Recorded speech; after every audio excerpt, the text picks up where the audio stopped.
Good evening, everybody. Thank you for listening to J-Ho the Sports Dude, and this is my first podcast post graduation. So audio is going to be a little different because I'm using a actual mic, but yeah, I'm still going to deliver content over the summer, and hopefully you like it. Hold on, let me shut this off.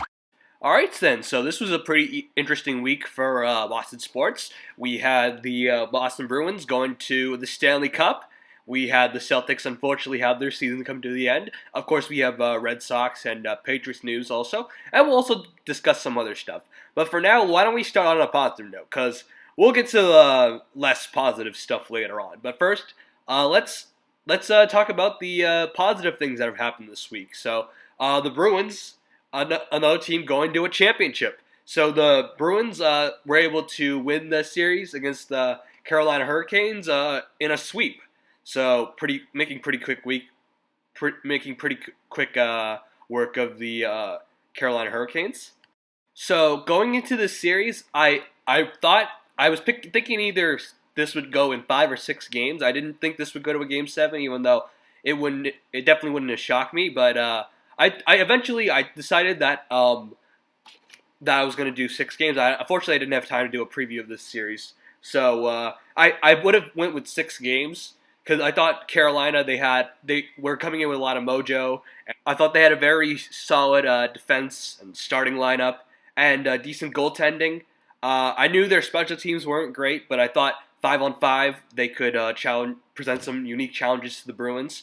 So, and after Game 1, I still thought that. Game 1 was a pretty interesting game. The game was a lot closer than the score indicated. The Bruins won 5-2. But, yeah, the Bruins were able to win this game, even though I would say for the first 2 periods, the Canucks were better. Boston was able to get the first goal, but then Carolina scored a goal in the first period and then the second period. And then in the third period, the Boston Bruins were able to get 2 power plays, and then Boston was able to get a goal to tie the game, and then they were able to get a goal to get the lead, and then after that, the Bruins added 2 insurance goals, which were an empty net from Coyle, another goal from Wagner. So, shots, Carolina had 31, Boston had 28. Hits, Boston had 25, Carolina had 27. Power play, Boston was 2 for 5, Carolina was 1 for 3. Giveaways, Carolina had 11, and Boston had 7. So good win by the Bruins. Tuukka Rask had a good game, blocking 29 shots. Marchand had 2 assists, and Marcus Johansson had a goal and an assist. And I thought the fourth line really stepped up big for in this game. So it was a tough win, but I thought this would be a good indication of what would happen in the series with the Bruins fighting with a scrappy, tough team, and it would be a very good series. Then Game 2 happened. And those worries started to quickly go away for me. In this game, the Bruins completely took a poop on the Carolina Hurricanes. Like, this was a total destruction by the Boston Bruins. I mean, even this game, the score was even closer than the game even indicated. And literally a poop, because Justin Williams said that they have to eat a poop sandwich. So, the captain for the Carolina Hurricanes. So, that tells you how bad this game was for the Carolina Hurricanes and how dominant the Boston Bruins were. So at the beginning of the game, there weren't a ton of shots. It was, there weren't a ton of shots at the beginning of the game. And then the Bruins scored, and then everything kind of went downhill for the Carolina Hurricanes. In the first period, Matt Grzelcyk was able to break the game to start the game with scoring with a goal. And then Jake DeBrusk got a goal on a power play. And then Connor Clifton got a goal. And then Matt Grzelcyk got a goal on a power play. Then David Backes got a goal. Then Denton Heinen got a goal. And the next thing you know, it was 6-0. And then the last 2 were essentially garbage time goals. I don't think they were even. I don't even think the Bruins were really even trying. by the time they were up 6-0. I mean, why would you? You don't want to risk injury on a game that you know is over. So, just an utter, complete domination by the Boston Bruins. So, shots, Bruins had 25, Carolina had 23, so not the highest, not the most shooting I've ever seen. Bruins had 35 hits, Carolina had 27. Power plays, Boston was 2 for 2. Goals for the Carolina Hurricanes, they were 0 for 4 on the power play. Bruins had 11 giveaways, and Carolina had 7, but takeaways, Bruins had 11, and Carolina had 4. Johansson had 2 assists, Torrey Krug had 3 assists, and Matt Grzelcyk had 2 goals as far as starts for the game. Like, this was just a complete and utter domination by the Bruins. Like, when they had shots, and this is the game where you realize that Carolina, like, for a while they were able to go by the fact that they had a bad power play. Well, unfortunately, in this game, you started to realize that, yeah, this is something that the Bruins can definitely take advantage of. But now that the Bruins won both their home games, I was thinking that now all the Bruins need to do is win at least one game on the road, and then I think the series should be over. So so we move on to Game 3, the first game in Carolina. So watching this game, in the first period, the Bruins were god-awful. Like, in the first period, the Bruins were just terrible. Like, they allowed a ton of shots to the Canes. They could not maintain the puck. They allowed a ton of penalties. I think in the first period, they allowed at least 20. They allowed 20 shots, and at one point it was a 5-on-3. So the first period was a complete disaster for the Boston Bruins. But somehow it was still 0-0. For 2 reasons. One, Rask was did his best Patrick Waugh impression, blocking 20 shots in the first period, and would not let Carolina get a goal into the net.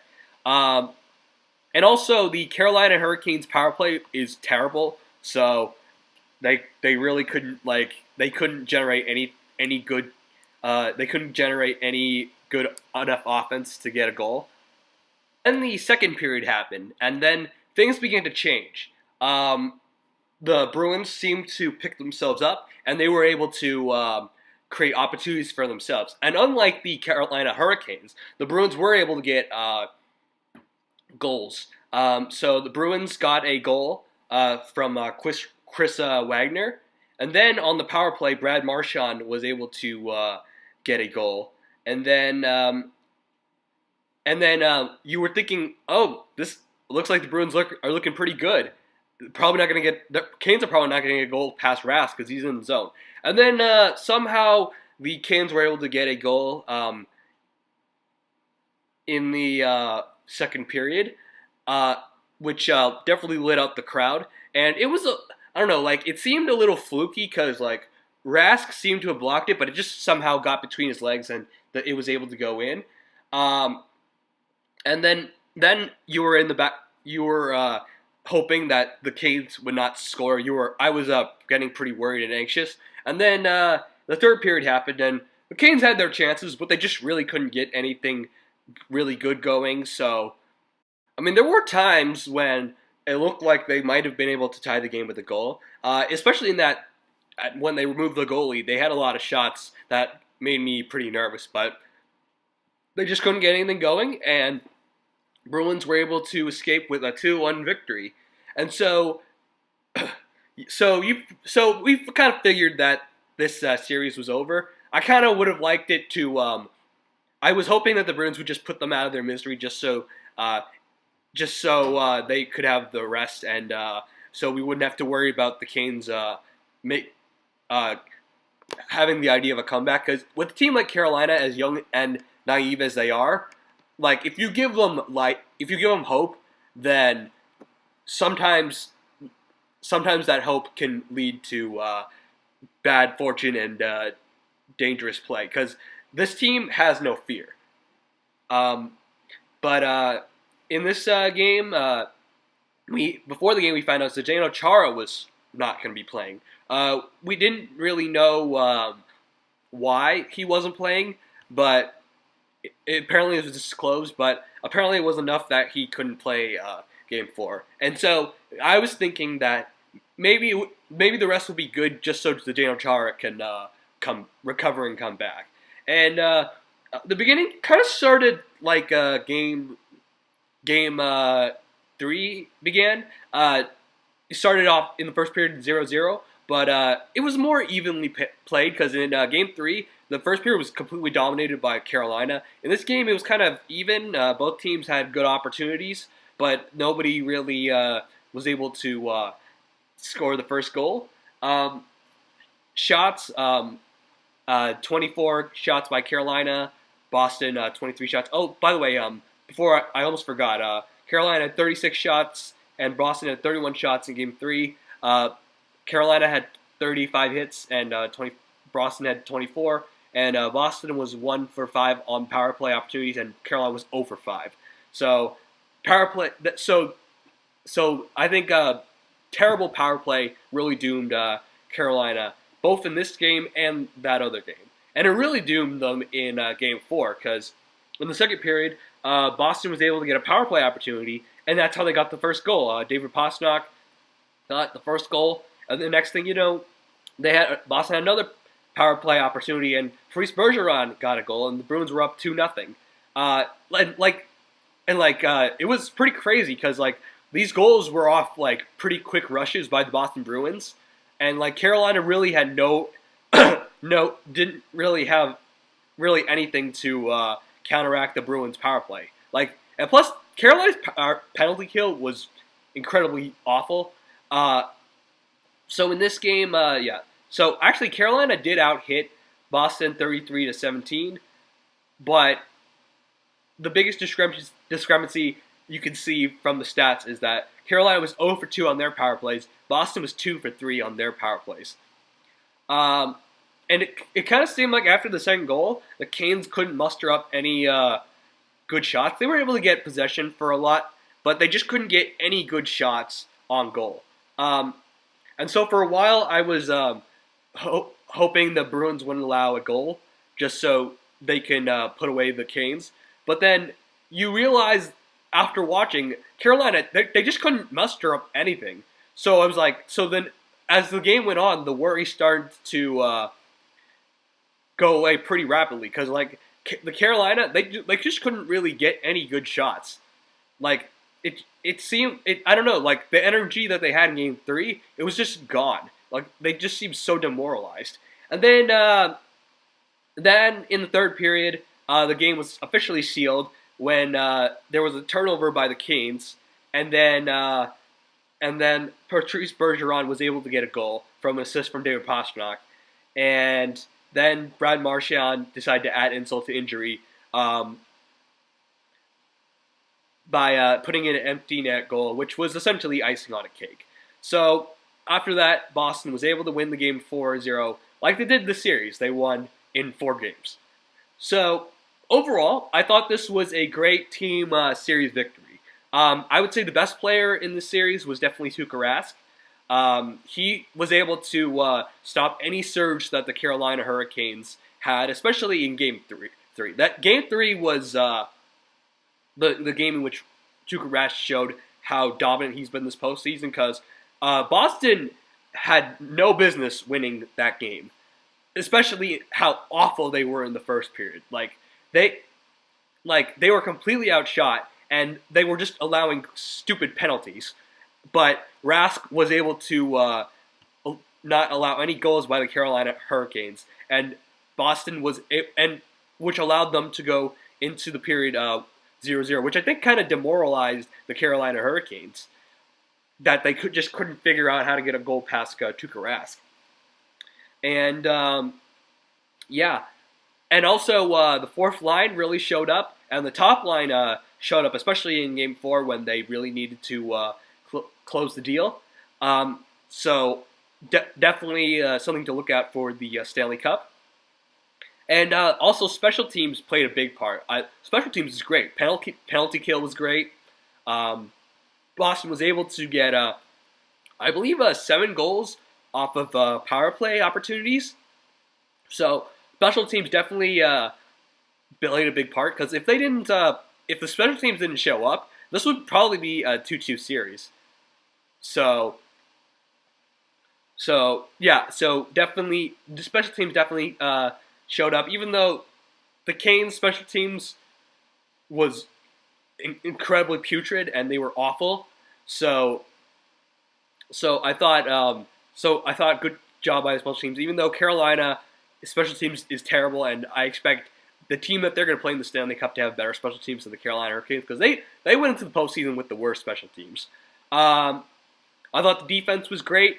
I thought they had trouble maintaining possession on a 5-on-5, so I thought they could have maybe maintained some good possessions because I thought they allowed a lot of opportunities for the Carolina Hurricanes to make the games closer, but Tuukka Rask had to bail them out, and I mean it's great when Tuukka Rask is in the zone, but you can't just keep relying on Tuukka Rask to continue to bail you out if you want to really get to where you want to go.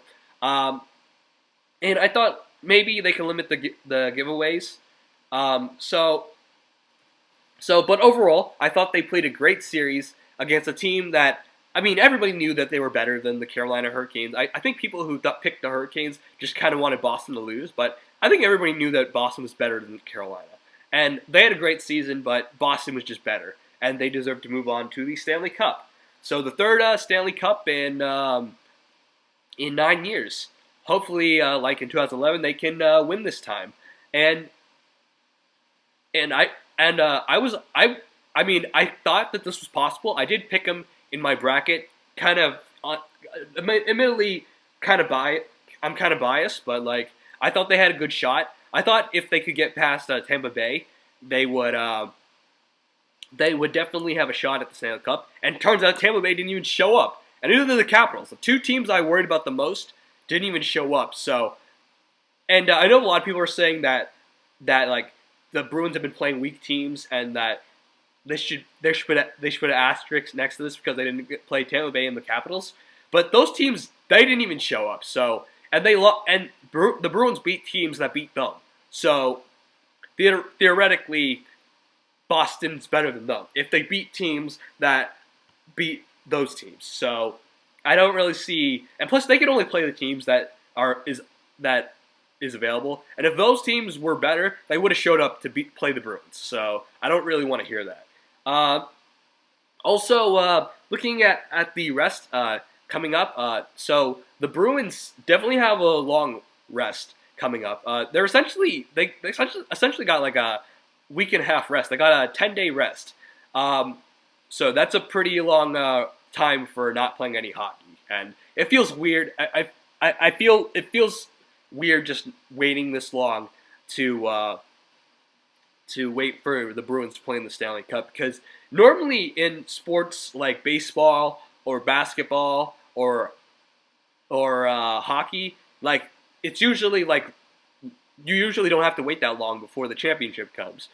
In football, obviously you have to wait a week for the Super Bowl. So I guess this is what that kind of reminds me of. But unlike the Super Bowl, this isn't one game. So, you would think, I've heard people say that the rest is probably going to affect the Bruins because they were playing so well, and that this could take them out of their zone. And teams that get this much rest sometimes usually don't do well in the championship. I think since this is a veteran team that has players that have had a ton of experience in playoffs, I think they know how to prepare themselves for a championship. And for the young guys, I'm sure the leaders will definitely prepare the young guys. And I think with rest, I think rust, which I think some people have said that they're worried that the Bruins will be a little rusty after the break. I think that only affects part of Game 1 when you get back on the ice in the first period. But after that, whoever the best team is going to win, no matter how rusty or how much rest you've had. Um, and I'm only worried a little bit on Rask because he was in such a zone. But I think Rask will eventually pick it up, and if he doesn't play well, you still have Halak, who is still a very quality backup goalie. And like you look at the teams that was able to complete a sweep and then got bounced out in the playoffs. You're looking at the Islanders. You're looking at the Carolina Hurricanes. Like those teams were young teams, so they didn't really have a ton of experience in the playoffs and getting their minds ready for the play for the next series. And plus, those teams they just lost to better teams. So I just think whoever the best team is going to win, no matter how much time the how much rest they have. And honestly, I think the Bruins right now are the best team in the NHL. I mean, that could be proven wrong in the Stanley Cup, but I think the right now Boston's the best. And also, yeah, like I said, I think rust isn't going to really matter. It might matter a little bit in Game 1 if the Bruins, like, I don't imagine this is going to happen, but if they, like, completely slack off, I could see it maybe affecting them in the beginning of Game 1. But I think whoever the best team is just going to win the series. It doesn't really matter rust or not rust, and like who has more rest. Yeah, we have to wait for the winner of the Western Conference Finals, and I'll do a preview of the Stanley Cup once we find out who we're going to play in the Western Conference Finals.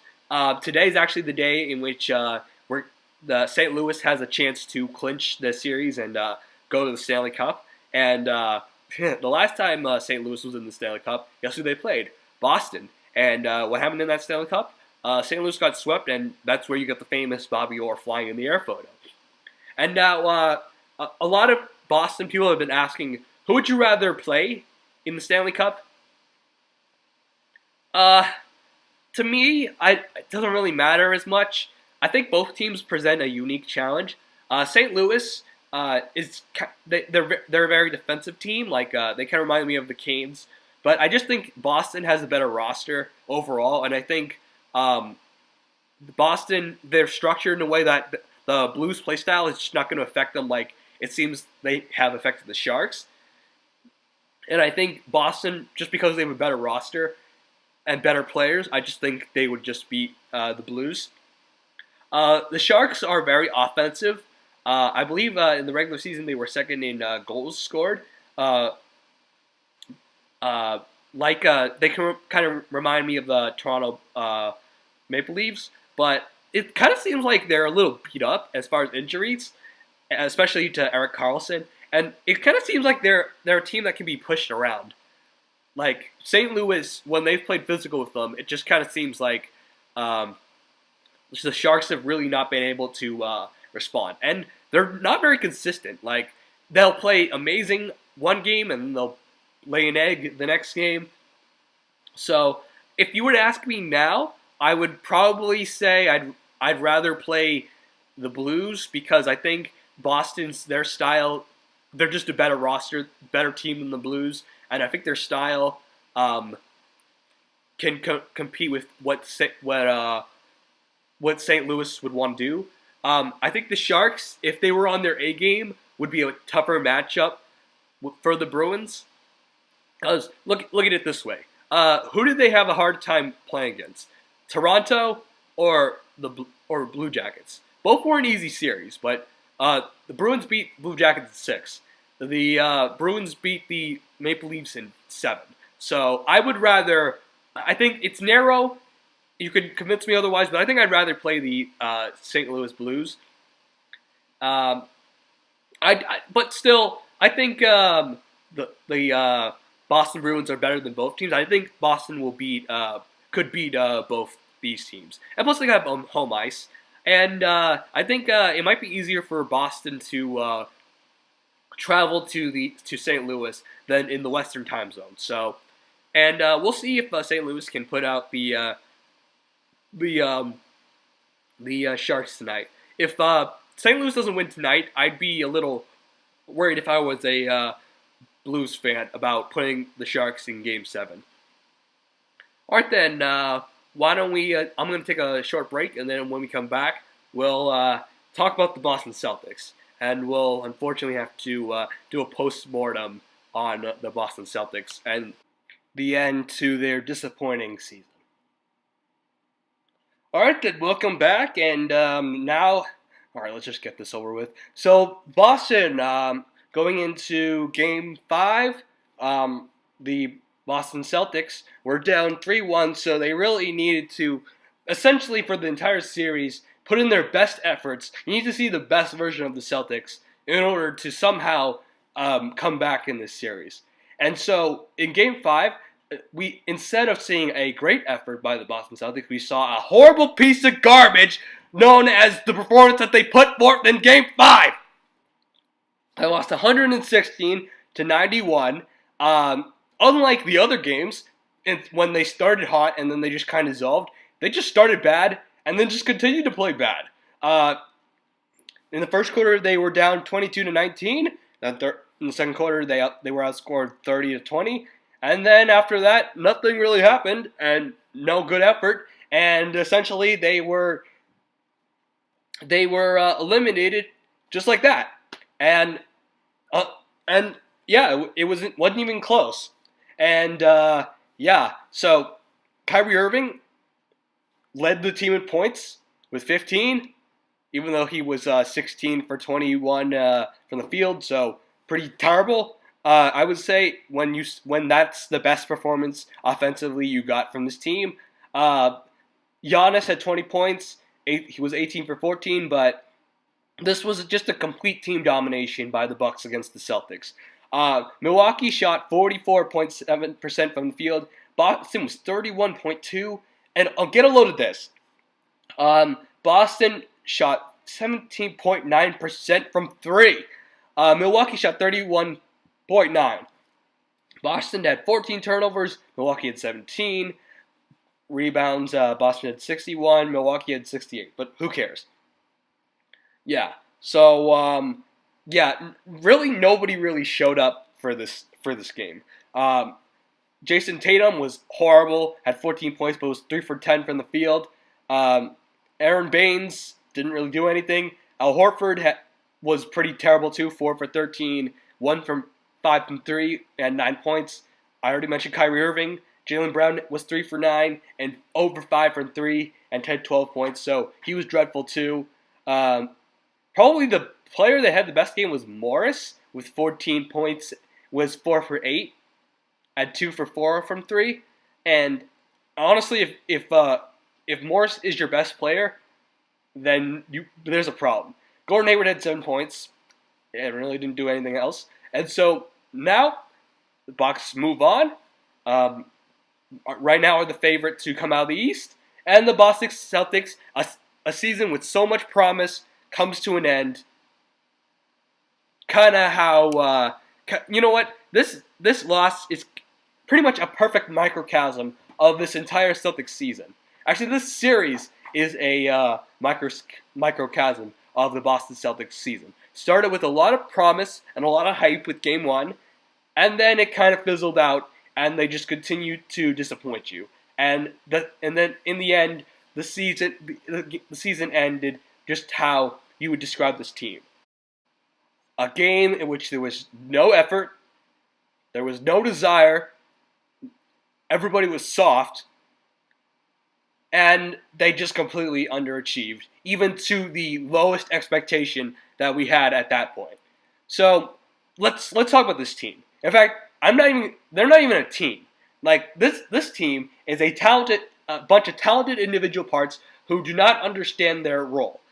This team is soft and finesse. Nobody can consistently drive to the basket. If they're not hitting threes, this team offense stinks. Also, the Pittsburgh Celtics, the Boston Celtics, their defense stinks too. And why don't we go over the pieces on this roster? Let's start with the star of the team, Kyrie Irving. Not only is he a horrible leader, he doesn't get any of his teammates involved when playing. And not to mention, he was horrible in the playoffs. in the losses in this series, he shot 30% from the field and 19% from three in the losses. And also his press conferences, they don't help at all. I mean, Kyrie, you wanted your own team, got your own team, and you were horrible. Ay. Jason Tatum, what kind of jump shot is that? Try to drive to the basket more. You really need to work on your jump shot because your jump shot got a lot worse. It looked very Russell Westbrook brick-like. Jaylen Brown, you need to realize that you're not Ray Allen. If you stop chucking threes and use your athleticism to some good use, Aaron Baines and Daniel Tice, they were completely useless. Marcus Smart, he came back and he didn't do anything. Terry Rozier was awful. I heard on First Take that he was talking about how he sacrificed a lot for the team. Well, Terry Rozier, I don't think you're as good as you think you are. I remember last year when Kyrie Irving wasn't here and that Game 7 against the Cavs, you couldn't hit a single basket. So I remember that. So stop thinking that you're a superstar because you're not. Gordon Hayward, I think there's still an APB out for him for in this Bucks series. Marcus Morris might have been the best player in the series against the Bucks. And when you say that, you can tell that there's something wrong. And honestly, he's probably gone. Al Horford was fine, except when he's chucking threes. I thought Al Horford was fine. But, I mean, he could definitely do a lot more for this team. Honestly, I'm not going to be too hard on Al Horford because he's usually the most consistent player for the Celtics. But he needs to stop chucking threes. Brad Stevens, he definitely deserves blame for this. I mean, Brad Stevens has always seemed to done well with talent. But I mean, when you get talent, is this what you can get? Apparently, he doesn't know how. Couldn't motivate this team, and he couldn't create a cohesive locker room. I mean, and plus, like, I don't know if I love the system. Like, it seems to rely on threes, and just doesn't really seem to rely on quick decisions and speed and cohesiveness. Like, what the heck? So, overall, this was a very disappointing season. I thought this team had a chance to win the East, and they couldn't even get past the second. They couldn't even get past the second round. I mean, the Bucks are a great team, but in order to win a championship, you have to beat a team like the Bucks. So obviously, this season we have free agency to look forward to. Kyrie is a free agent, and I'm a little mixed on whether or not we should bring him back. I know everybody's first thought is we want Kyrie out, we want him gone, we want him thrown into the Boston Harbor. I'm a little mixed. On the one hand, I agree that he is a terrible leader, and he has health problems that sometimes give you headaches, and like he's horrible with the media, and he's really annoying. And plus, he was horrible in the playoffs. But on the other hand, the Celtics, they don't really have a lot of guys who can get an easy bucket for you on this team. Like, I mean, you get rid of everybody. You get rid of Kyrie Irving. Like, who's going to hit the last shot in a game when it's tight? Tatum, Horford, any of those guys? I don't really trust any of those guys. Definitely not Gordon Hayward. So I'm a little mixed. Honestly, if he left, I wouldn't be shocked. I mean, I really don't want him to go to the Lakers, which which I've heard rumors that he might consider. If he goes to the Knicks, I guess that's the most likely destination. Whatever. I mean, the Knicks are a terrible organization. So unless he's bringing Kevin Durant, I don't really see why he would want to go to the Knicks. Morris is probably gone. Rozier is definitely gone if Kyrie stays. If Kyrie leaves, then they might have to keep Rozier. I think the only hope is that they get Anthony Davis, and I think that's imperative no matter if Kyrie stays or not. If Kyrie leaves, then I would try to get Davis without giving away Tatum, and if you can't do that, then you kind of have to build around this young core. If Kyrie stays, then keep Davis.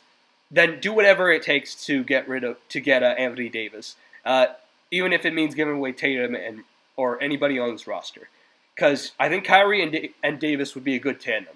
Even though they're pretty injury prone, that's probably your best shot of winning an NBA Finals. This team has a lot of work, and I'm just so sad. All right, I'm gonna take another break, and when we come back, we'll talk about the Boston Red Sox. All right, then, welcome back. I've calmed down a little bit, so why don't we actually talk about a team that's still having a season? So let's talk about the Boston Red Sox. So last time we left off with the Boston Red Sox, the Red Sox had a pretty ugly win, a pretty rough loss against the Baltimore Orioles. Well, let's see how they picked up from there. So game 2, both teams started off pretty good on offense. Boston got 2 runs. Baltimore got 2 runs.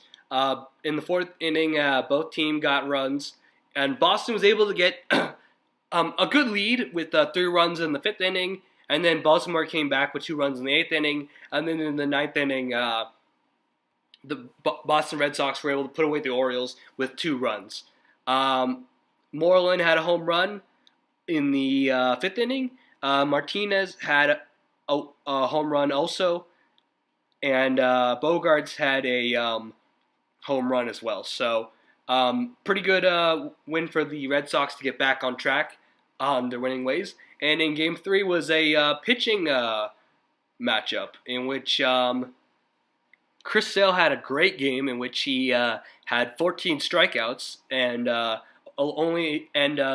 Orioles were only able to get 1 run in the game. And so Boston got the first run in the 3rd inning, and then Baltimore got a run in the 6th inning.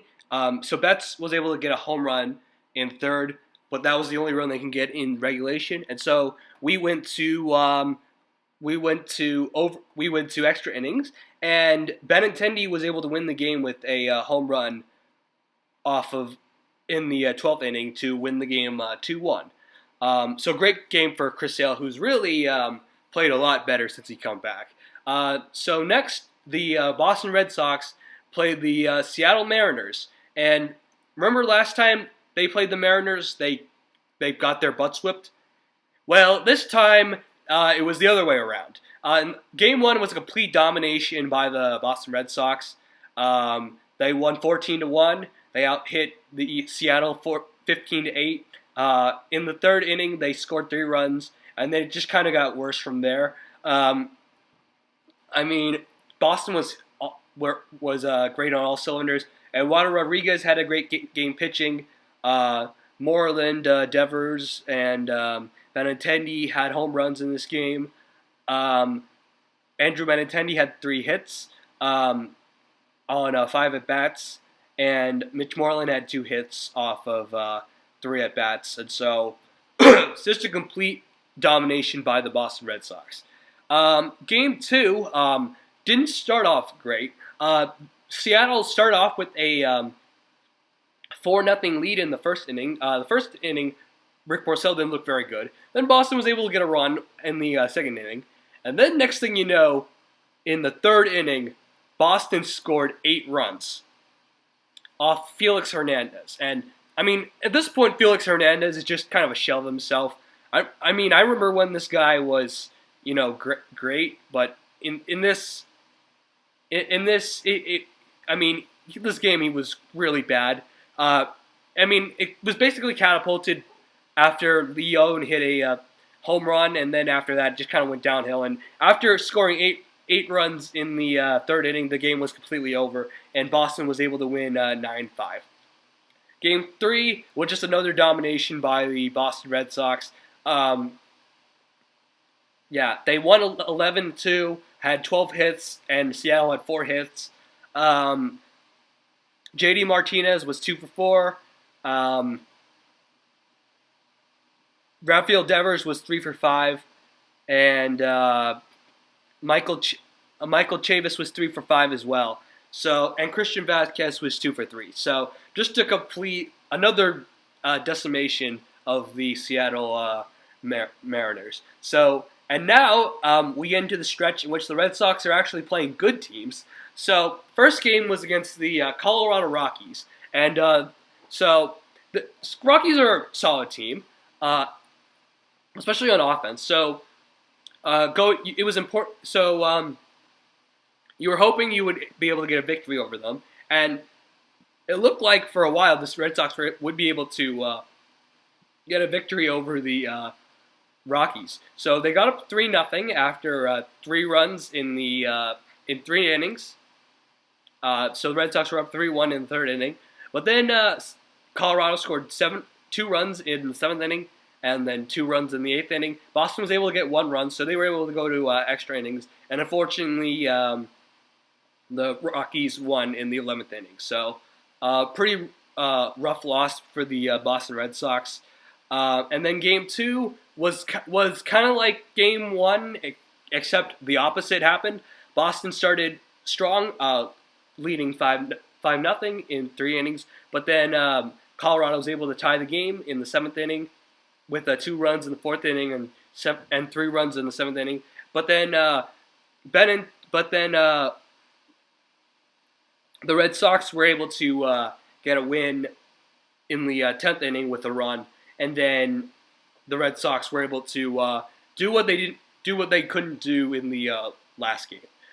So next they were playing the Houston Astros too, and at this point, I think the Houston Astros were probably the best team in baseball. I think right now the Houston Astros are playing so well they might be the best team in baseball. It's either them or the LA Dodgers. At that point, they were coming off a 8-game win streak. So this is the team that you want to measure yourself against, just to see how good your team has come since starting so slow. So for a while, it was a pretty significant. For a while, it was a pitching matchup. Rick Porcello was pitching really well, but like Garrett Cole was matching Rick Porcello as far as how great he was pitching. Boston was able to get the first run in the 6th inning, and they had definitely had plenty of opportunities to score in this game, but they really couldn't capitalize on it, and they were able to get a run, but it just didn't seem enough, because in the 8th inning with Rick Porcello still in the game, he allowed a home run from Springer, which gave the Astros the lead. And next thing you know, the Astros were up 3-0, and unfortunately the Red Sox were not able to recover from the game. In Game 2, the Red Sox simply just got their butts whipped. The Houston Astros scored 5 runs in the first inning, and then Boston only scored a run. And then after that, it was basically over, and the Red Sox just had to move on to Game 3.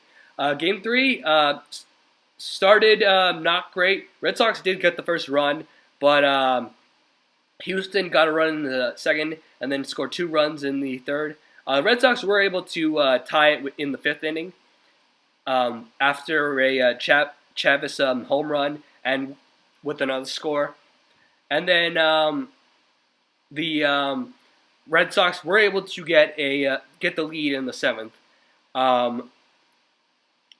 And then after that, the Red Sox maintained the lead, and they were finally able to break the Astros' 10-game winning streak. So the Michael Chavis definitely sparked that comeback, but we'll get to him later. So in the recent game, the Blue Jays, they played the Blue Jays. The Blue Jays got destroyed. The Red Sox scored 2 in the first inning, and in the second inning, the Blue Jays tied the game with 2 runs. And then in the third inning, Boston scored 4 runs. And then after that, the Blue Jays really couldn't recover, and they got destroyed. And David Price pitched very well. I mean, apparently he owns the Toronto Blue Jays. So good for David Price. And so the Red Sox playing dominant baseball, and next they're going to play the Toronto Blue Jays again, and we'll see how they go from there. So Michael Chavis. So looking at this stretch, it's clear that Michael Chavis has definitely made a difference for the Boston Red Sox. So far, since Michael Chavis has been called up, since Dustin Pedroia has been gone, he's had a .296 batting average. He has 9 home runs, and 29 hits, and 24 RBIs. So he's really made a difference, and especially in the last 7 days. He's had 22 at bats. He's had 7 hits, 2 runs, and 2 home runs, and 3 RBIs. So, and he's been hitting .318. So he's been playing really well for the Boston Red Sox, and it's definitely made a difference in their offense, which can be sometimes inconsistent, but they've been playing a lot better. The bullpen, I don't think is very good. Matt Barnes is pretty solid, but other than that, it just seems like the bullpen is inconsistent and has been blowing a lot of close games for the Red Sox, so I don't really trust the bullpen right now. Hopefully, Dave Dombrowski can get a bullpen arm at the deadline, but hopefully so, because this bullpen I don't trust at all. I don't think they're going to get Kimbrel. I just think they need a small bullpen arm to shore up the. They could use a few bullpen arms before the trade deadline. So, all right then. Why don't we talk about the Patriots? So there was some small Patriots news. So here's the first story. So it's recently reported that Jamie Collins is coming back to New England Patriots. I don't think it was reported what the contract is, but Jamie Collins is coming back to the Patriots, and it's good. He's a guy who's had experience with Bill Belichick. He's a great athlete, and I think he can contribute to a team that could use some athleticism and some pass rush. Also, Julian Edelman got a contract extension. He got a 3-year, $21 million contract, which would ensure that he'll be playing with the Patriots for the rest of his career. So, love Julian Edelman. Love what he does for the Patriots, and I'm glad to see him back. Also, the Patriots signed Danny Shelton. So, those are the Patriots news. All right, then, why don't we take a break? When we come back, we'll talk about the NBA draft lottery, and we'll cover some quick stories. All right, then, welcome back. And also, I just want to say happy birthday, Julian Edelman. Maybe it would have been fitting if he got the contract extension on his birthday, but nevertheless, happy birthday, Julian Edelman. All right, then, why don't we talk about the NBA draft lottery? So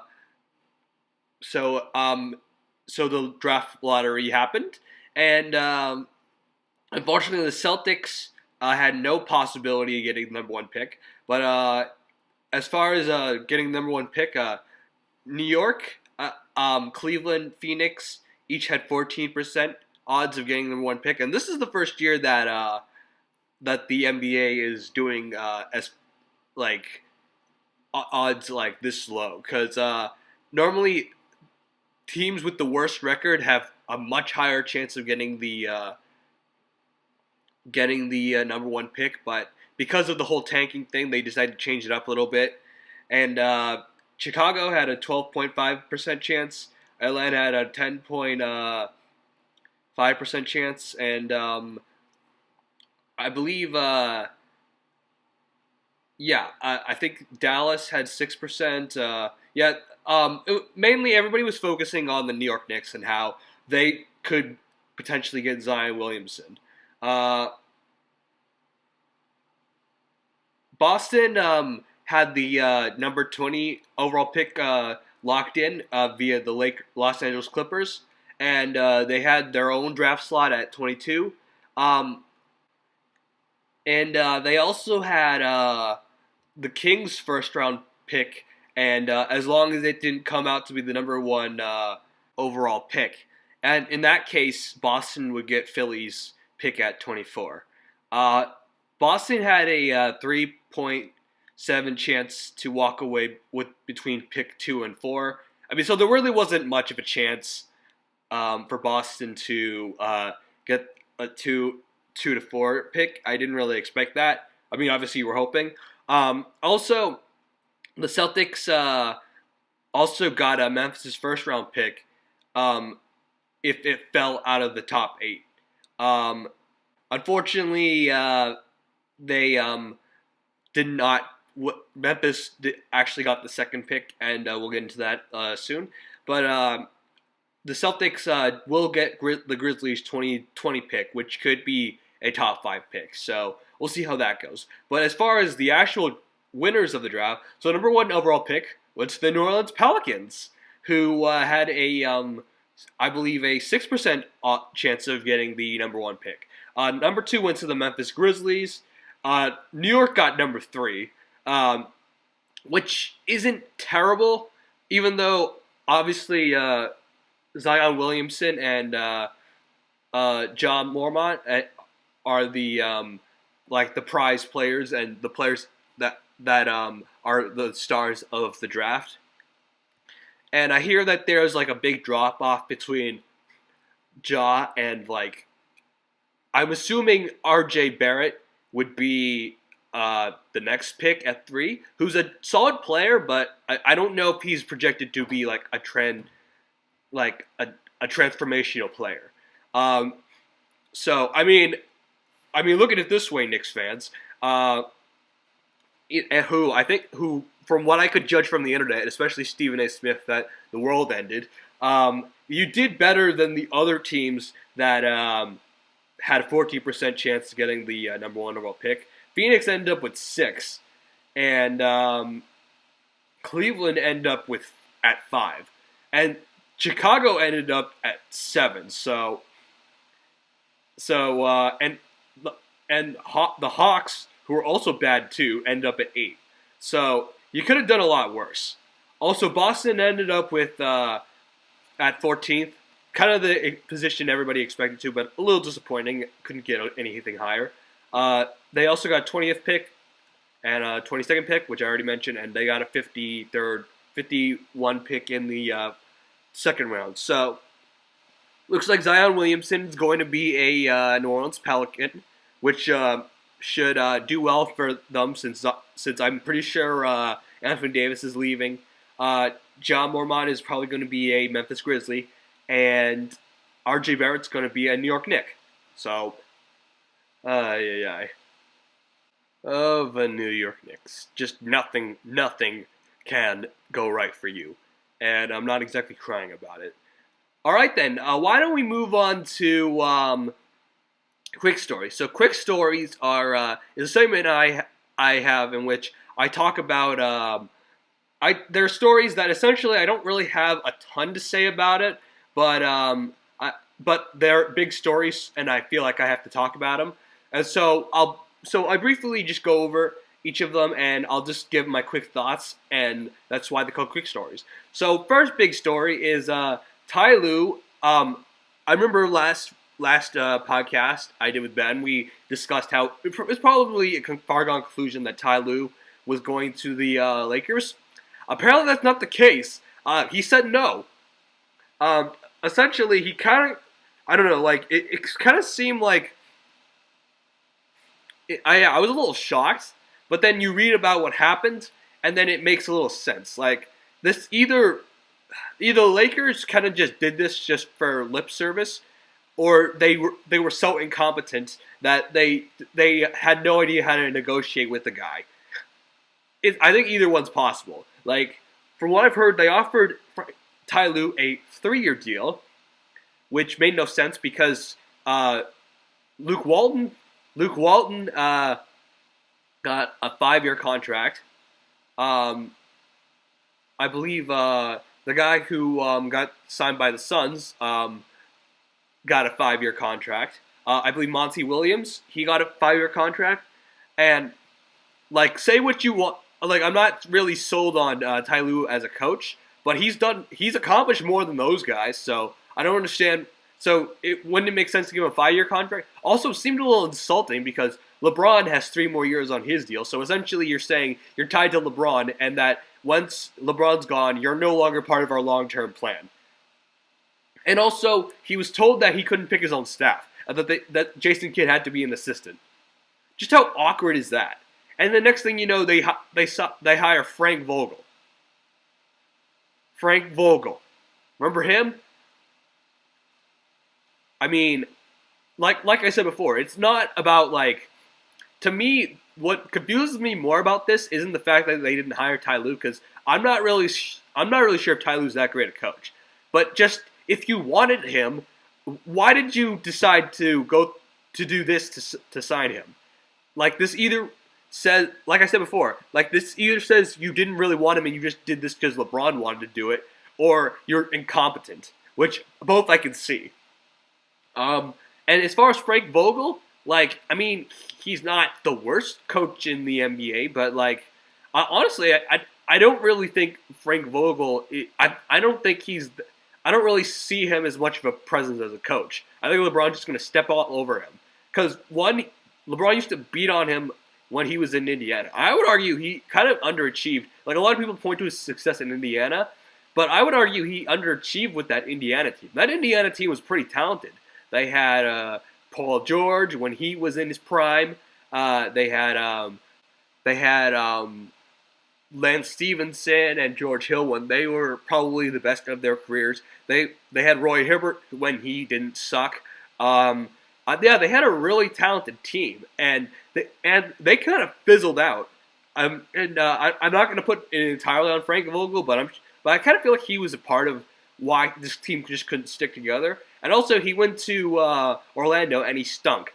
And Orlando seems to be doing better without him. So good luck with Frank Vogel, Laker fans. And we're going to talk about the Lakers a little more, but I don't know. This just kind of speaks to Lakers' incompetence.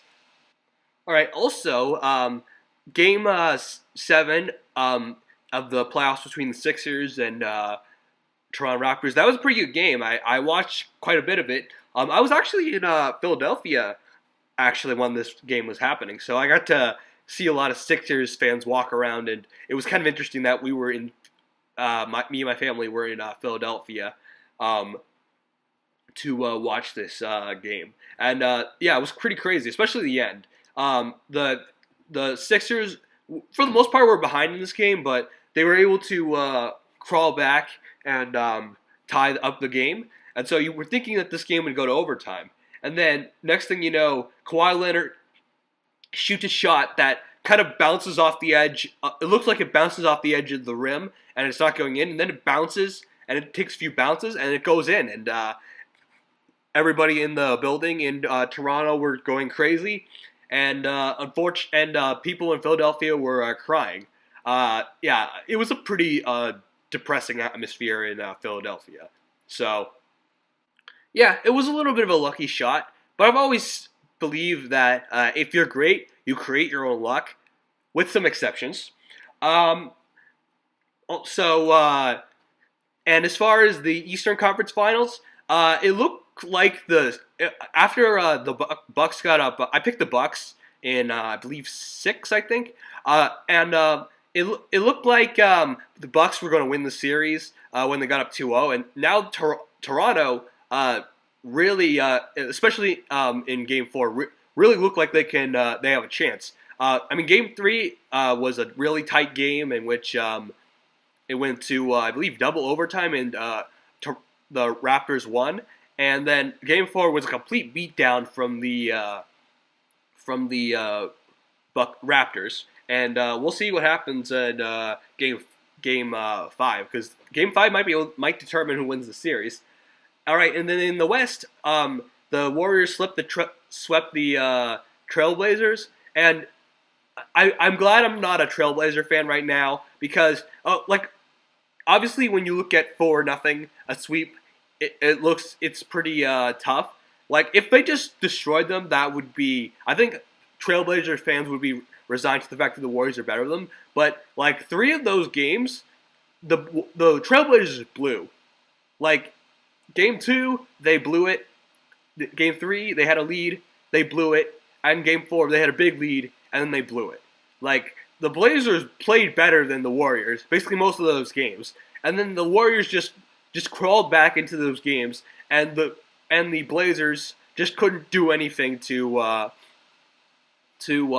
come back in the series and win those games. And so I feel kind of pretty bad for Trailblazers fans, but the Warriors are going to their 5th straight finals, which something that hasn't been done since Bill Russell's Celtics. All right then. All right, now let's talk about the NHL. So I didn't really want to talk about the series. So actually, the Blues actually just won it in six. So I'll do a little Stanley Cups preview after the quick stories. But what I wanted to talk about was a controversy that happened in Game 3. And that in retrospect, maybe it might have helped the Blues. Maybe it motivated them to come back in this series and play a lot harder and beat the Sharks. In Game 3, in overtime, I think it was either overtime or double overtime. There was for the Sharks to win that game, there was a hand pass to set up a game-winning goal, and which is clearly illegal in hockey. But the reason it wasn't called is because the refs didn't see it, and apparently they're not allowed to review it. Why? Why can't you review it? Like, you have replay for a reason, and if you make a mistake, like the reason, like a lot of people say that like you should make just the human element of football a part. I mean, any sport just a part of the sports when you're reffing. No, you have replay, so use replay. Like, this reminds me of the NFC Championship game with the pass interference between the Saints and the Rams. Like, that was clearly pass interference. But the reason they couldn't change it is because they couldn't review it. And they couldn't review it. You can't look back and change the play. Which is stupid. And that was stupid too. And I think for the Stanley Cup, I think if something like that happened, they should have the right to review it. I know you want to be consistent, but I mean, it's so stupid. And luckily, it did not affect the outcome of this series. So I think it will be a bit of a in the pantheon of NHL history. It'll be a little forgotten, but I remember seeing that. And I thought it was so stupid. So, all right then. Let's move on to some Jets news, because while we thought the Giants were having a terrible offseason and were the punching bag of New York. But then the Jets decided to come in and try to top them. And they did a pretty good job. So it was announced that GM Mike McCann got fired, essentially because he lost a power struggle to Adam Gase, who is the interim GM right now. Adam Gase. Like, what has Adam Gase done to win a power struggle in the Jets organization? Like, he was a failure as a head coach in Miami. Like, they couldn't wait to get rid of him, and a lot of the players hated him. I mean, he's a quarterback whisperer. I mean, Ryan Tannehill. I mean, he didn't play that great. I mean, I think a lot of people know that I'm not a big Ryan Tannehill fan, but he didn't help him that much, I don't think. I mean, Jay Cutler, I don't think he really helped him that much. I mean, his claim to fame was being an offensive coordinator for Peyton Manning. Woohoo! Yeah. I'm pretty sure. Yeah. I mean, what do you do? Like, get coffee for Peyton Manning while he was reading offensive plays? I mean, and plus the timing of this is really weird. This is after the draft and after spending $190 million in free agency. So basically, you had a guy who essentially built the core that is going to lead the Jets in the future, and then you fired him because Adam Gase didn't like him. And in fact, Adam Gase apparently didn't like the decision of getting Le'Veon Bell because he didn't want to sign a running back. And also, I read a story that Adam Gase didn't want to spend a lot of money on a running back. And also, I heard a story that he did not like the Jets' draft moves to the point that he didn't want his face to be on camera because he didn't want to be associated with the draft. Oh my God! I mean, Adam Gase, really? And I've also heard a rumor that he wants to get rid of Le'Veon Bell. I mean, if they do that, want to laugh like my ass off. I will be on the floor like laughing so hard. But if they do that, then I will proclaim the Jets as the worst organization in football. Worse than the Giants, worse than the Cardinals, like the worse than Miami, like the worst. So, all right then, moving on to other stories. So there was a Lakers protest for how horrible they were. I don't think a lot of people showed up from what I saw from the video that I found on YouTube, but I don't know. It's kind of a low point when your fans are protesting outside. Even some of them are protesting how horrible the organization is. Not many organizations have had that. So, and also another news: Patrick Peterson has been suspended 6 games for PED use. I didn't find out what the PEDs were. It's unfortunate. I've always been a little lenient more on football than other sports as far as PED use, because I think a lot of football players use drugs for pain medication and recovery, faster recovery. So, and consider how violent a sport football is, I understand it more for that sport. But yeah, that's pretty unfortunate for Patrick Peterson, and this doesn't really do well for his.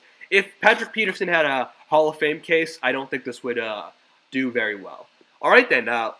So let's move on to the next story, and our next story is a pretty big one. So Magic Johnson showed up on First Take, and he revealed a lot about why he resigned from the Lakers and what the Lakers organization was like. So I'm going to read some quotes for you about his relationship with Rob Pelinka.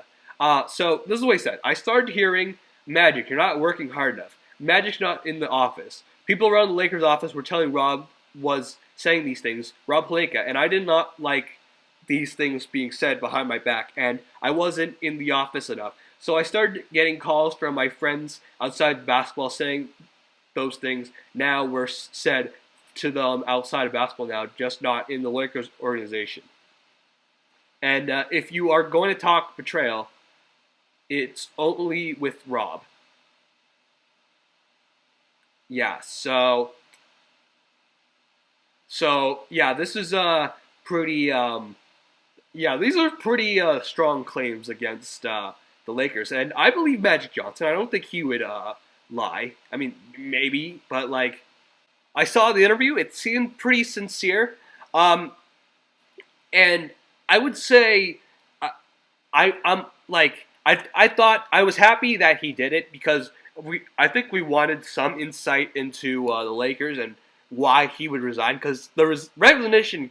If you remember when I talked about the story, just came completely out of nowhere, and it gives us, and it's always kind of fun to go inside these organizations and see how things are going.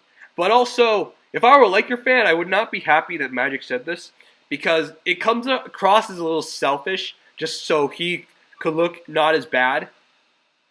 And also, if you're a free agent, this doesn't really encourage you to come to the Lakers. This just speaks on how horrible and disorganized and like bad they are run.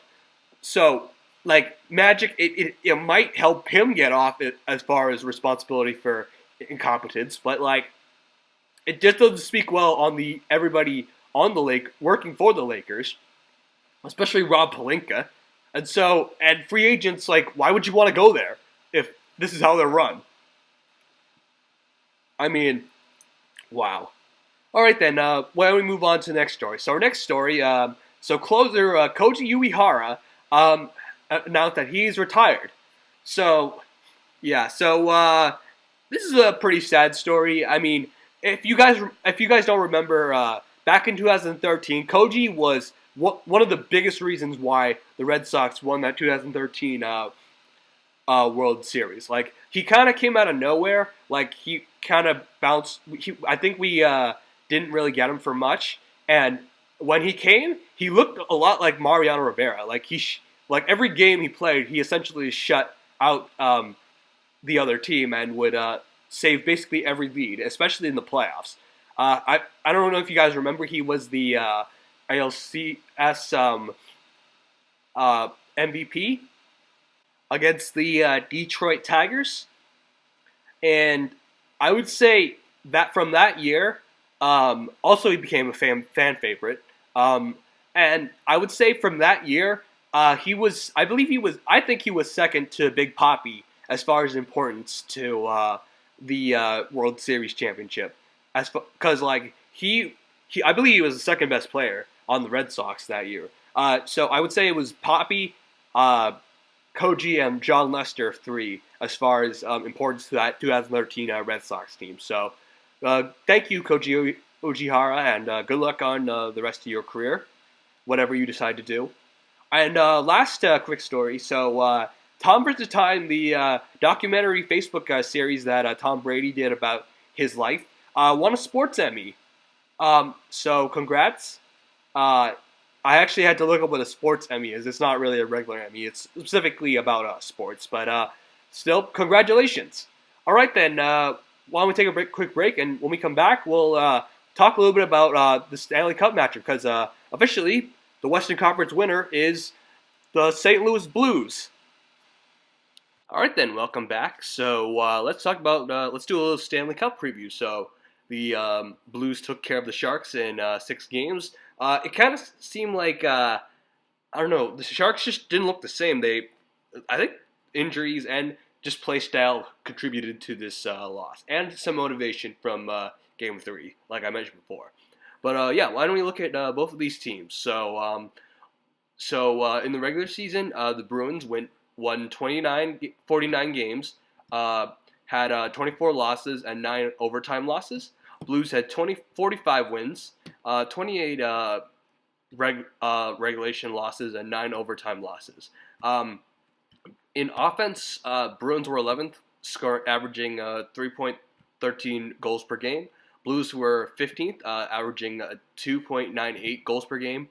As far as goals allowed, Bruins were 3rd in 2.59, and Blues were 5th in 2.68. So I would say these teams were in the regular season were definitely more defensive teams. Power play percentage, Bruins were 3rd at 25.9%. Blues were 10th with 21.1%. Penalty kill, Bruins were 16th with 49.9%, and Blues were 81.5%, and they were ranked 9th. And as far as the playoffs, the Bruins are 2nd in offense, averaging 3.35 goals per game. Blues averaged 3 goals per game and were 4th. Defense, Bruins were 1st in goals allowed with 1.94 against, and Blues were 5th with 2.53 goals against. As far as power play percentage, Bruins were 1st with 34%, and Blues were 9th with 19.4%. And penalty kill, Bruins were 1st with 86.3%, and Blues were 78.11%. So as far as looking at this Blues roster, they got their big stars are Jaden Schwartz, who's been playing really well in these playoffs, and Vladimir Tarasenko, Ryan O'Reilly, and Tyler Bozak. And defensemen, they got Alex Pietrangelo. I think that's how you pronounce it. He's been playing really well. Colton Perico, and their goalie is Jordan Bennington, who I believe is a rookie. He's been playing really well too. And as far as the Bruins, I mean, you all know who the stars of the Bruins are. You got Patrice Bergeron, Brad Marchand, David Pastrnak, David Krejci, and you also got Charlie Coyle and Marcus Johansson, who have made a big impact in the playoffs. As far as defensemen, they got Zdeno Chara, Charlie McAvoy, Troy Krug, and as far as goalie, they got Tuukka Rask. So I think it's kind of interesting that another forward, David Backes, is playing against his former team, which he played 10 years for. So it should be an interesting reunion. And I think David Backes could play a big part in the series, because he can play a little physical. Like his presence in the Blue Jackets series really helped. And you got to give credit to St. Louis, because I don't know if you guys know, but this team was in last place in January, and now they're going to the Stanley Cup. So